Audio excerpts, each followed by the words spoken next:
సూలూరుపేట శ్రీ వాసవి కన్యకా పరమేశ్వరి దేవస్థానం నందు జీర్ణోద్ధారణ మహాకుంభాభిషేకము 3 రోజులుగా జరుగుతుంది. ఈవేళ మహాపూర్ణాహుతి జరుగుతుంది. ఈ యొక్క కుంభాభిషేకం ఏంటంటే సమస్త దోషాలు, ఎవరు తెలిసి తెలియక చేసినటువంటి దోషాలు ఏదున్నా కూడా పరిహారం అవుతాయి.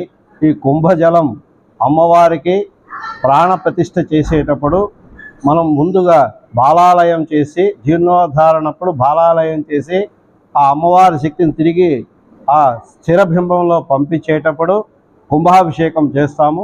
ఆ కుంభంలో ఉన్నటువంటి మన వేద పండితుల ద్వారా, మంత్రోక్షణ ద్వారా ఆ యొక్క కుంభంలో ఆ అమ్మవారి శక్తిని తిరిగి పెంచి అమ్మవారి యొక్క శక్తిని ఆ కుంభజలం ద్వారా తిరిగి అమ్మవారికి ప్రసాదిస్తున్నాము. అక్కడి నుంచి అమ్మవారి యొక్క శక్తి పెరిగి భక్తుల కోరికలు మరియు భక్తుల కష్టాలు తొలగి గ్రామము, దేశము, ప్రజలు అందరూ బాగుండాలని ఈ యొక్క కుంభాభిషేకాన్ని శ్రీ వాసవి కన్యకాపరమేశ్వరి వాలంటీర్ సంఘము అన్ని సంఘాల ద్వారా ఈ యొక్క కార్యక్రమాన్ని ప్రతి ఒక్క భక్తుల ద్వారా ఈ కార్యక్రమం నిర్వహిస్తున్నారు. జై వాసవి.